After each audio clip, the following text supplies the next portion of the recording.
Sweetheart. Nick, ano to? Bakit parang ang dami mo namang wini-withdraw na pera?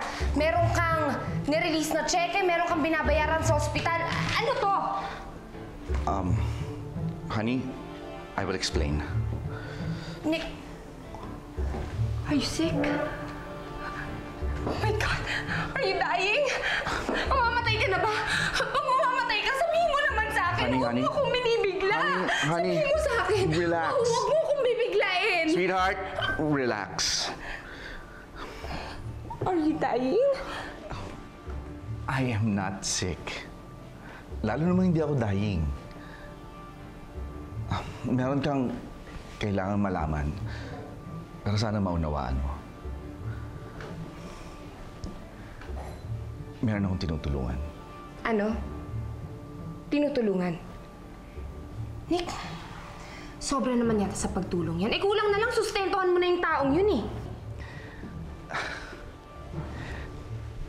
Kasi malaki yung utang na loob ko sa taong ito.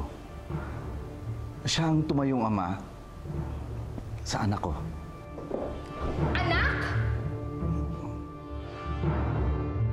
Pakisabi sa nagmamagandang loob na tumulong sa atin, salamat. Pero, kamo, pag gumaling na ako, pupuntahan ko siya para pasalamatan. Ako rin po. Magti-thank you din po ako at magkikiss pa po ako.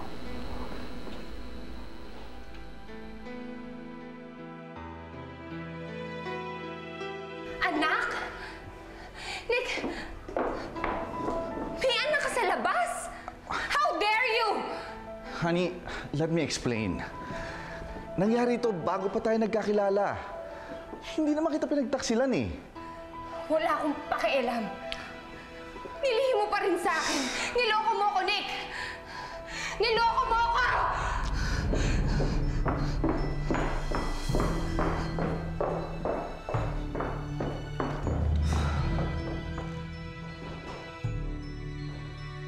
Ma, tulungan mo naman ako. Hindi ko na alam ang gagawin ko. Asan ka ba ngayon? Ba't hindi ka pa umuwi? Siguro nasa kasino ka na naman, oh. Huwag mo nga pinoproblema kung nasaan ako. Yang asawa mo ang asikasuhin mo. Ikaw kasi, ayaw mo pang magkaanak kayo. Ano ba naman to? Ako na ngayon niloloko. Ako pa sinisisi mo? Don't tell me na pinagsisintir mo na nagkaroon ng iba si Nick. Kahit pa nangyari yan nung ikinasal kayo, wala ka naman pakialam dahil hindi mo naman siya mahal. Ngayong may anak pa lang asawa mo, malaki magiging problema natin. Kahit pa sabihin mong anak siya sa labas, may karapatan yun sa kayamanan ni Nick.